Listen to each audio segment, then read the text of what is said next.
On est dans mon érablière. C'est une érablière que j'exploite avec mon père depuis 35 ans. Ça fait que mon père est décédé, j'ai pris la relève. Puis depuis que j'étais jeune, comme mon père disait, ces arbres-là, on les garde au cas où, à un moment donné, il arrive un accident avec la cabane à sucre, puis ça brûle. Sauf que là, quand on se promène en forêt, ben, on se rend compte qu'à un moment donné, il faut récolter parce qu'on va le perdre, le bois, là. Alors, il y a eu des vents qui ont fait que les arbres ont tombé. D'autres qui étaient très matures, puis que là, on se rendait compte que la qualité est en train de diminuer. Ça fait que ça m'a amené à réfléchir qu'est-ce que je fais. Je les coupe pour les vendre dans des moulins à scie du coin pour du bois qui va se retrouver chez Canac ou ailleurs, là. Ou je décide de faire quelque chose avec ça. Puis là, ben, j'avais un projet de me faire un abri pour ma roulotte. Là, j'essayais de voir est-ce que je peux utiliser les arbres pour me faire un bâtiment qui pourrait avoir un look ancestral. Puis c'est là que, par le biais de certaines amitiés, rencontré Donald Ouellette, qui était un spécialiste dans ce domaine-là avec la construction de bois de charpente, puis qui est équipé aussi avec un moulin ici. Alors, il est venu avec moi dans l'érablière. On a regardé un peu les arbres que j'avais, la dimension. J'ai expliqué un peu mon projet. On a fait un croquis, puis j'ai décidé de me lancer là-dedans. Puis il y a toute la dimension aussi de dire que je fais un bâtiment qui est fait avec des arbres de chez nous. Il y a le sentiment de fierté d'avoir participé à la construction avec Donald là, de ce bâtiment-là, mais il y a toute la dimension aussi que ces arbres-là qui ont servi à faire le bâtiment viennent de mon érablière. Alors là, il y a toute une fierté aussi supplémentaire qui vient s'ajouter à ça.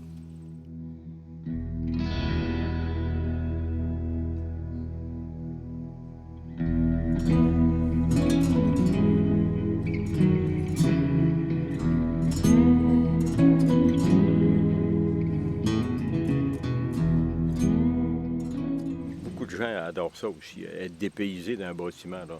Même si c'est pour ça qu'il y a quand même beaucoup de pourvoiries là, qui savent qu'il y a une différence entre ça et un kit tout fait en usine ou encore des maisons conventionnelles. Ça rajoute beaucoup à avoir un bâtiment qui est dans son milieu.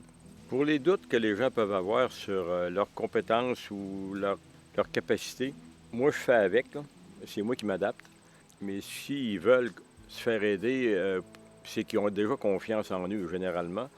Puis même s'ils n'ont pas une grosse confiance, ils ont au moins confiance en moi. Ils se surprennent eux-mêmes aussi, qu'ils vont gagner la confiance. Puis ben oui, ça fonctionne. On est capable d'avancer. Puis plus ça va, plus ce qui paraissait difficile, que finalement, ben, c'est pas long, ça rentre dans la tête, là, puis ça fait son cheminement.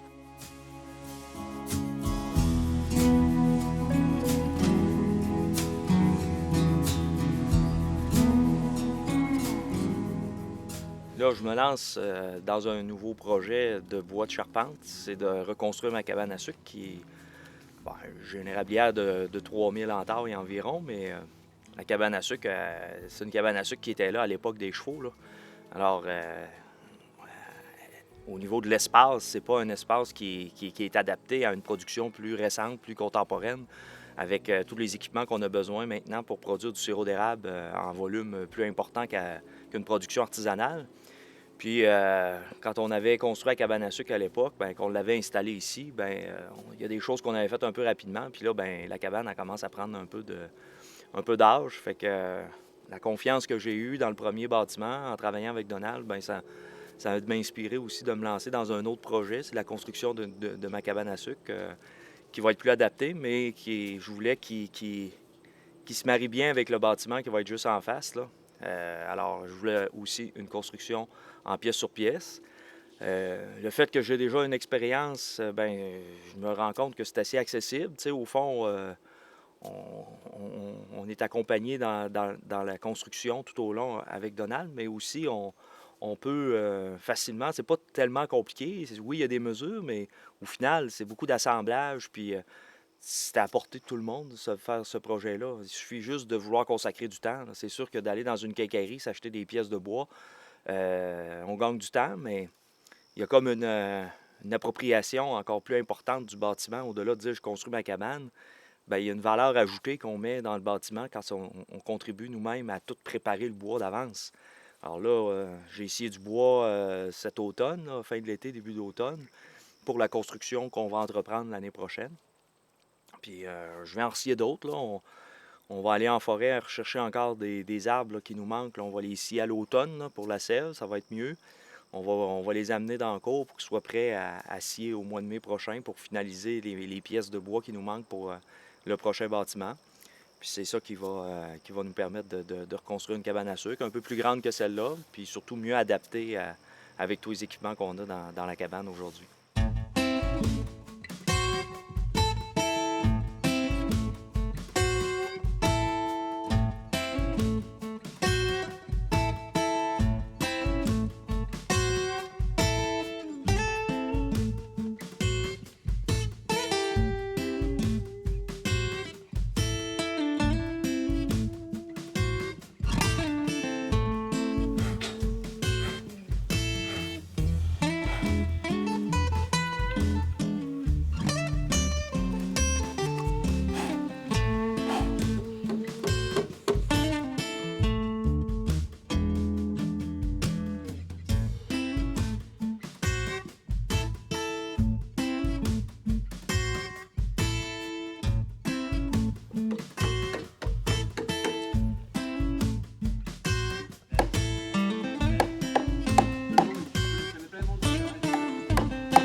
Quand tu vois des bûches qui sont aussi larges que l'autre,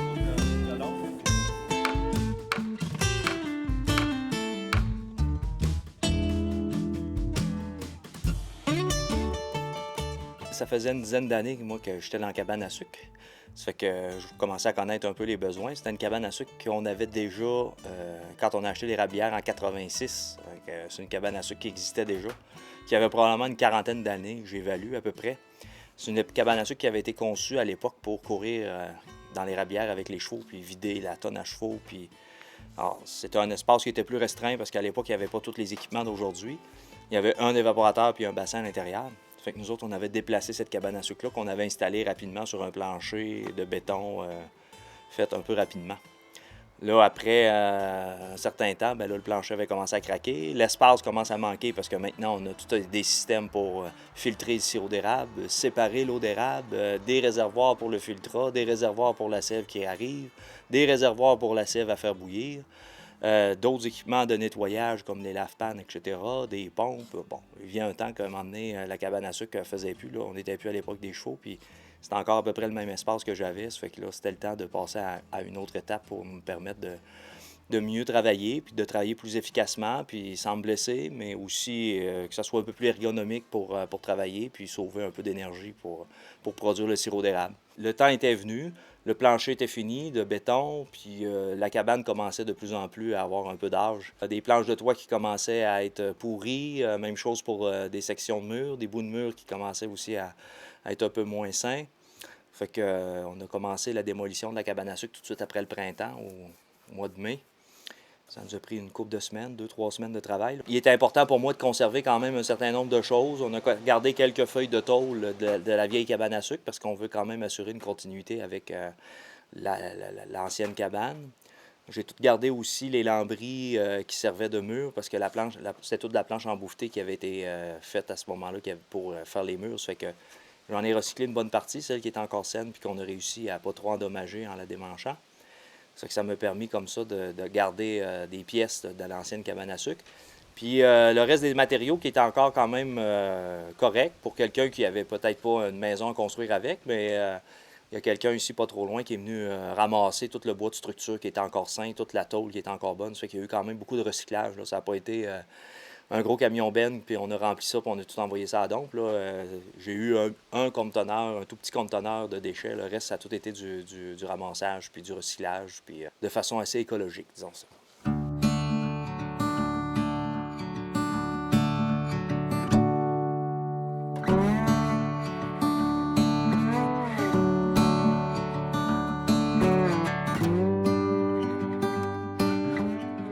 Et la cabane à sucre, pour moi, c'était important de la construire en bois. D'abord, c'était du bois d'ici que je voulais. Parce que pour moi, c'était important. De toute façon, j'avais beaucoup d'arbres qui étaient matures dans l'érablière, des sapins épinettes, qui m'auraient rien donné des fentes puis des chauffés dans l'évaporateur. Alors là, c'était des arbres d'une centaine d'années, croissance très lente, là, qui étaient prêts à récolter. Ils avaient commencé à casser au vent puis à déraciner. Ça fait que j'ai récolté ça au mois de décembre passé, en longueur, que j'ai tout amené dans le cours de ma cabane à sucre. Puis après ça, là, c'est là qu'on a commencé à travailler avec Donald pour déterminer les longueurs que j'avais besoin pour faire une construction en timber frame. Bon, moi, le timber frame, c'est quelque chose qui m'attire parce que ça donne un côté massif puis un côté durable aussi avec le bois, pièce sur pièce. C'est sûr que des entrepreneurs en construction arrivent puis ils font venir le bundle de 2x6 puis ils peuvent te faire un mur en l'espace d'une demi-heure, trois quarts d'heure, le mur élevé, mais c'est une question d'efficacité pour eux autres au niveau de la construction. Mais moi, je voulais prendre le temps de travailler ma cabane à sucre, travailler mon projet puis de l'assembler. Ça fait que pour moi, c'était quelque chose d'important puis de donner une certaine noblesse au bois que j'ai récolté sur place. Pour moi, c'était important de le faire puis de pouvoir le dire aussi aux gens qui viennent. Bien, c'est du bois qui a été ici sur place, que j'ai récolté. Ça fait que il y a comme une plus-value, si on peut dire, au bâtiment en faisant ça comme ça. La sériculture, premièrement, je savais même pas ce que c'était. Moi, je savais qu'on pouvait avoir du sirop pour manger avec nos crêpes, tout simplement. Mais mon chum, là, tu sais, lui, il vivait en Beauce. Nous, c'était plus en ville. Donc, on pouvait aller à la cabane à sucre une fois par saison avec la famille, mais ça s'arrêtait là. Savoir comment ça se faisait, toutes les règles de base pour faire le fameux hors-blond, là, je connaissais pas ça. Donc, Marco me fait découvrir ça un petit peu. On commence à se fréquenter, puis là, je vois que pour lui, c'est vraiment une passion. Mais moi, un érable, c'est un arbre comme les autres. Alors, c'est pas quelque chose qui m'intéressait, mais qu'il y a une expression qui dit Marie prend pays.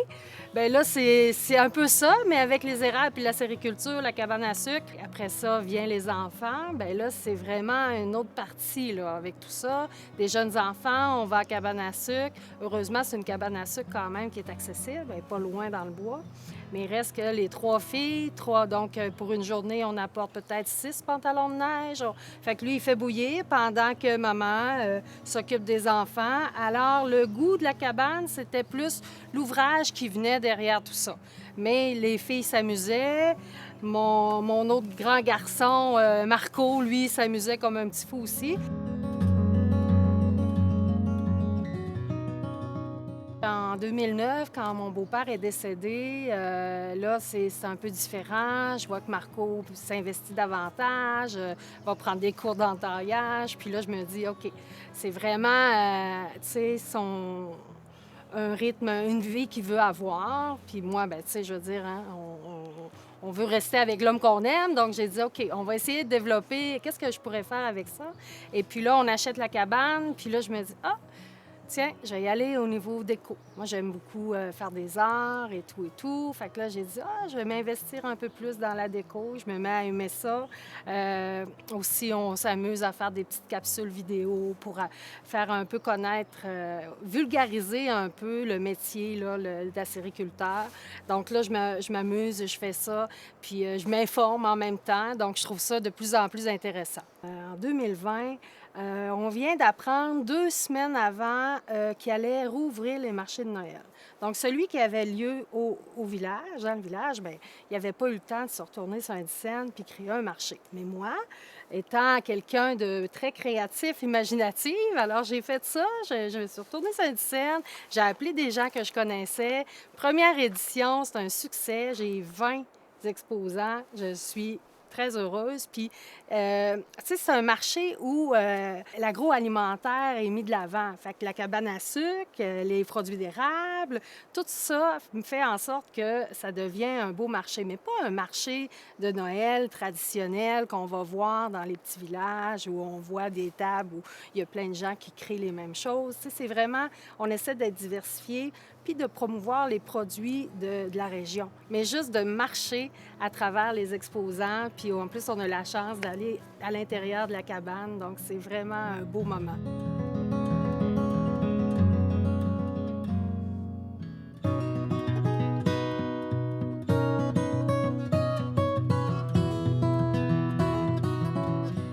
La cabane à sucre, ben, c'est un projet qui nous tenait à cœur au départ pour toutes les raisons techniques que j'ai expliquées tantôt, mais aussi pour d'autres raisons, disons, de bois que j'avais à récolter, etc. là. Mais il y avait aussi l'idée d'ajouter un chalet. Bon, au départ, le chalet, c'était un endroit, on voulait se faire un endroit pour pouvoir rester ici puis qu'on soit bien, là. Pour le moment, ben, disons que c'était correct, mais on ne pouvait pas nécessairement passer une nuit en plein hiver parce que c'était un peu mal isolé puis on ne pouvait pas le faire. Donc souvent, ma mère habite ici, pas trop loin, ça fait que ça nous permettait d'aller dormir à la maison chez ma mère, mais un jour ou l'autre, elle sera peut-être pas toujours là. Ça fait que ça nous permettait à ce moment-là d'envisager pouvoir dormir puis d'être autonome complètement quand on descend puis de rester ici quelques jours, là. Tu sais, on a des projets, puis on passe des fois à la retraite, puis on se dit, bien, pourquoi pas mettre un chalet locatif annexé à la cabane. Et chanceux, on pouvait, c'était possible. Étant donné que c'était un îlot déstructuré, c'était possible pour nous de construire un chalet locatif adjacent à la cabane. La MRC ne voyait pas le potentiel agricole d'une bande de terre qui donne sur le rang. Les voisins de mon érablière, c'est des habitations de maisons, c'est des gens qui habitent là, ça fait qu'ils voyaient plutôt un potentiel d'extensionner la zone résidentielle. Alors, c'est ce qu'on a décidé de faire, puis on avait à ce moment-là les autorisations de la MRC pour le faire, de construire le chalet. Sauf qu'en voyant les coûts de construction augmenter de façon assez importante, ça devenait peut-être difficile pour nous autres d'avoir la construction de la cabane à sucre puis d'ajouter un chalet à tout ça qui allait nous faire peut-être exploser un peu la facture. Ça fait qu'une façon d'absorber tout ça, ça a été d'envisager peut-être de louer le chalet.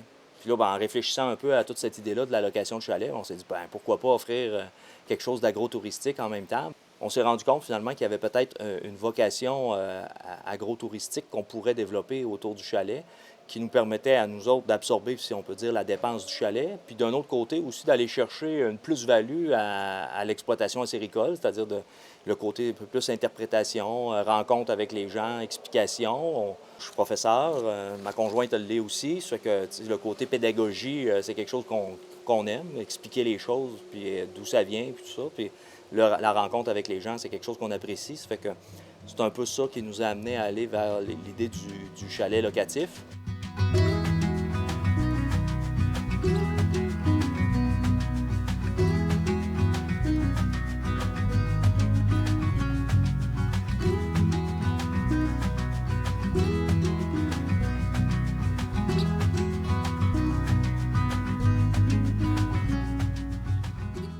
Le Shack de la Veuve va permettre aux gens qui ont envie de visiter l'érablière de venir nous voir, de traverser. On devient comme agro-touristique, mais des propriétaires accessibles.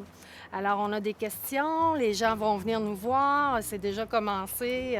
On leur fait visiter tout l'équipement, l'évaporateur, les bassins. Tu sais, c'est un très vieux métier, mais les gens ne savent pas nécessairement comment ça se fait, quel équipement on va avoir besoin. Pour les gens qui sont habitués de voir la canne de sirop dans l'étagère à l'épicerie, c'est très différent.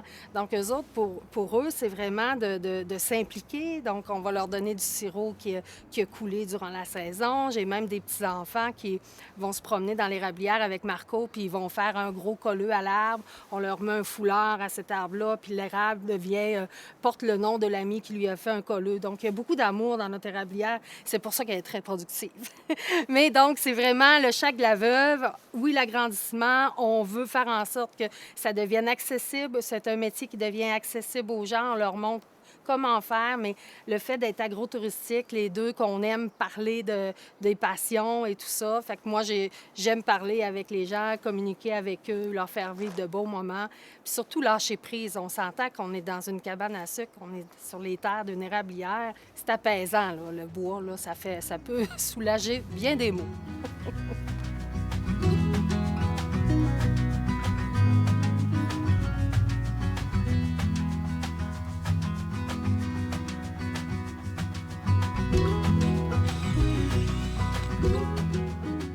C'est sûr que d'envisager peut-être de voir des revenus un peu plus que l'exploitation acéricole s'ajouter à l'entreprise, bien, c'est un potentiel qu'on a décidé d'exploiter puis qui peut être intéressant pour peut-être avoir une retraite disons, anticipée ou une retraite progressive qui nous permettrait peut-être d'aller chercher des revenus supplémentaires puis qui tout en étant dans une passion. Parce que c'est sûr qu'au niveau acéricole, le potentiel de l'érablière est exploité au maximum. Alors, je peux pas, de ce côté-là, je peux pas aller en chercher plus, mais c'était peut-être une façon différente d'aller en chercher un peu plus. Puis, il y a beaucoup de potentiel là, qu'on a évalué à l'intérieur du plan d'affaires pour développer le chalet puis aller chercher des revenus supplémentaires. C'est sûr qu'à ce niveau-là, ben, c'est encourageant pour la suite parce que dans ce temps-là, les investissements sont importants quand même pour réussir à lever un projet comme celui-là.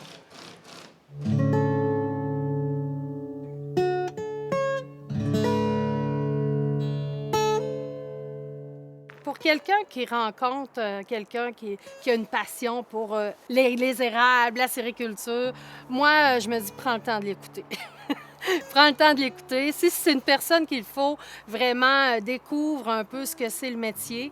Oui, c'est un métier qui est très, très prenant. C'est une passion prenante, mais il y a moyen, je crois, de se fondre dans tout ça. Puis même, bien, voyez-vous, moi, j'ai élaboré plein de projets autour de l'érablière. Je dis pas que vous pourrez faire des chalets locatifs pour tout le monde, mais il reste que c'est tellement... c'est un beau produit, mais tu sais, d'être capable de profiter de la nature comme ça, puis de la transformer en quelque chose de délicieux.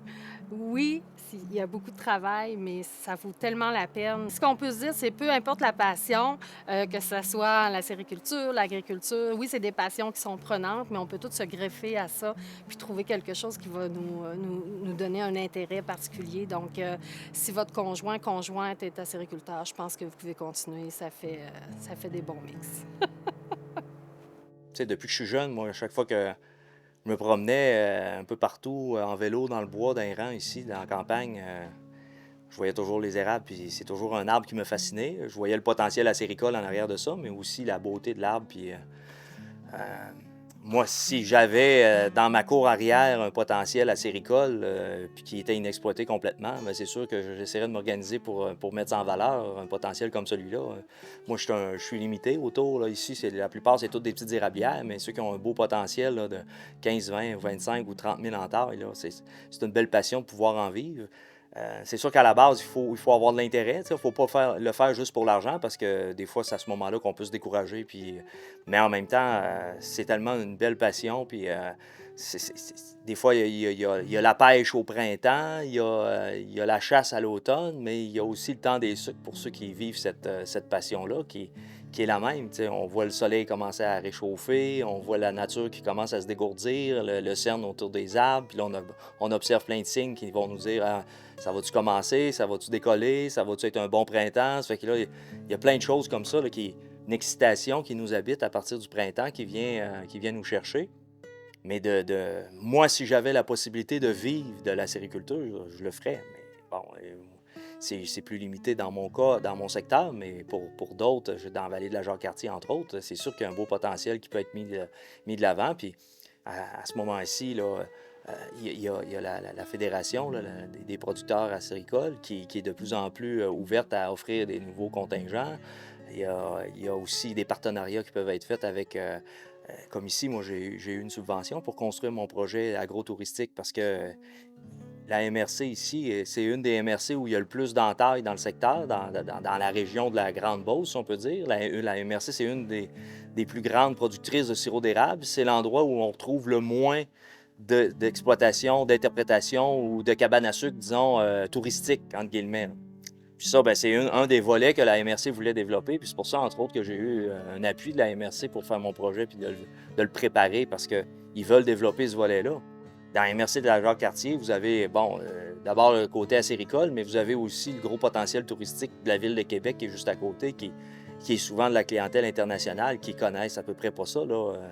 Alors, nous autres, on a le défi d'essayer de faire venir des gens d'un peu plus loin pour réussir à venir découvrir ça, mais là... vous avez le grenier, là, si on peut dire, là, des touristes là, qui sont juste à Québec, à côté, qui peuvent faire en une journée une petite visite puis venir connaître un peu plus ce goût-là. Alors ça peut être quelque chose d'intéressant parce que faut voir le potentiel acéricole puis ce que ça peut rapporter, mais aussi les autres retombées, un peu comme j'ai fait ici, finalement, qu'on peut développer autour de la production acéricole. C'est unique au monde, ou presque. Là, le 3/4 du sirop mondial vient du Québec. Ça fait qu'à un moment donné, c'est un côté... unique, si on peut dire excentrique qu'on peut avoir, qu'on peut développer, puis que d'autres pays n'ont pas, là. Alors, c'est sûr qu'on ne fera pas découvrir le sirop d'érable au Beauceron, là, mais on peut le faire à plein d'autres gens qui viennent nous visiter un peu partout dans le monde, là.